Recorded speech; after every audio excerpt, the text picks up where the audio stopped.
Hello, and welcome to this video tutorial on how to use Symbaloo in the classroom by Jessica Cliett. How many of you have a task bar that looks like this one? Be honest now. Look at all these bookmarks, full of resources. It's a little messy.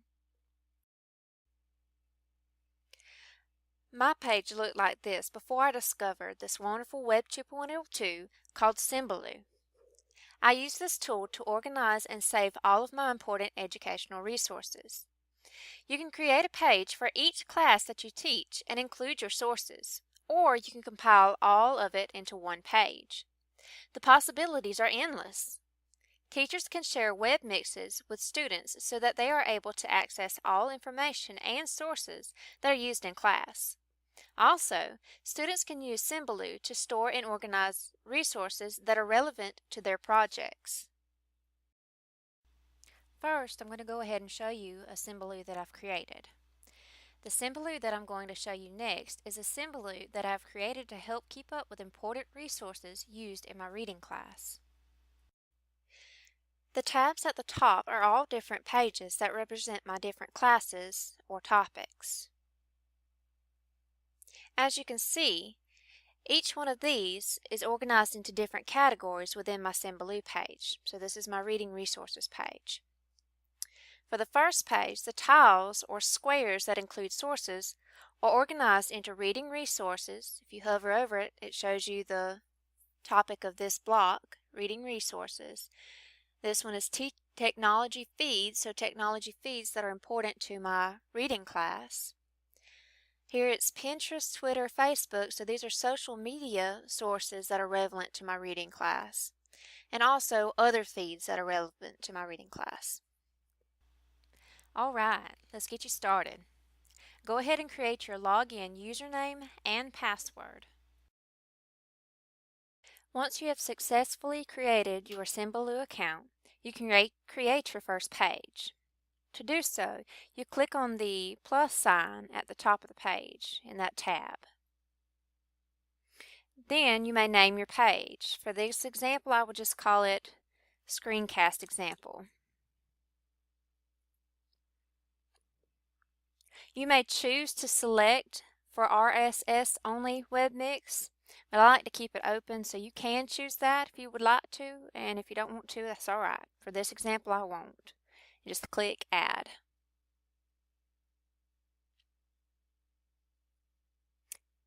And ta-da! You've got your first webmix page. Now you can clean it up a little bit before you start inserting your resources. I like to have a simple background that is a little less distracting.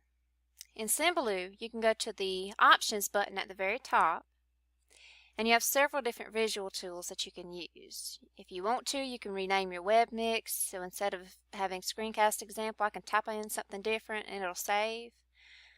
Change wallpaper, which is what we were talking about. I might choose a coastal scene, kind of relaxing.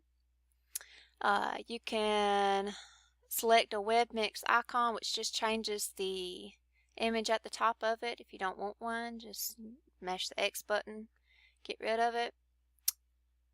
Resize the web mix. Now this one was really cool. If you want your web mix a little bit bigger, you have a lot of resources that you're going to use, you can click on these buttons and it'll make it wider, make it larger. If you need one that's smaller, you don't need all this space, you can just resize it however you want to. If not, then deactivate the Resize Web Mix button. Okay, you can make the web mix transparent, which you can't see the boxes. If you click on this, it makes it wide. If you click on that to make it transparent, then it kind of just blends in with the background. And then add a new marker. Now this is what you need to know to organize your web mixes. If you want a new marker, which is just organizing your material, you can click on that button and then come over here and drag a spot. If you want, let's say 6 resources dealing with, let's see, click on that, we can name it. Let's see, we'll do reading for ELL students. So this whole section right here, I just want resources to do with reading for ELL students. Now I can change the color, anything I want to do. Okay, then I'm going to hit save. And then X out of that. Then I can click on one of these tiles and I can either create a tile from scratch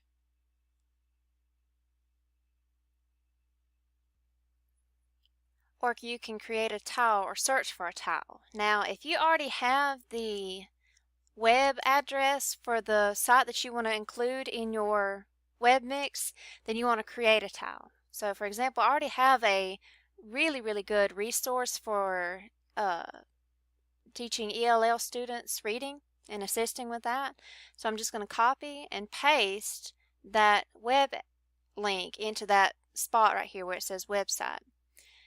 Then you're going to click website because that's what it is. Then automatically it recognizes the website image and it goes ahead and puts the image on the tile. You can name the tile. This one says, what does research tell us about? And then it cuts off because it can only be so long. Or you can just put your own. I would do reading or teaching to ELL students. Alright, you can click show text and it'll put it up there on the tile, or you can uncheck that and when you hover over the tile it'll tell you what it is. I like doing the show text so that I don't have to hover a tile to see what that one is. Alright, then you hit save down at the bottom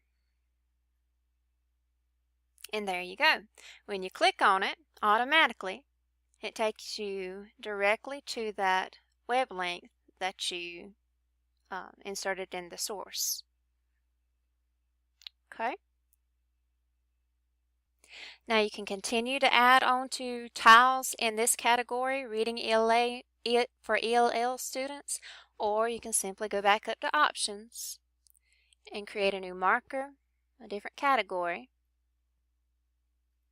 Name it whatever you would like to name it, make it whatever color you want to, and keep on going. Thank you so much for watching my video tutorial on how to create your own Symbaloo. Good luck!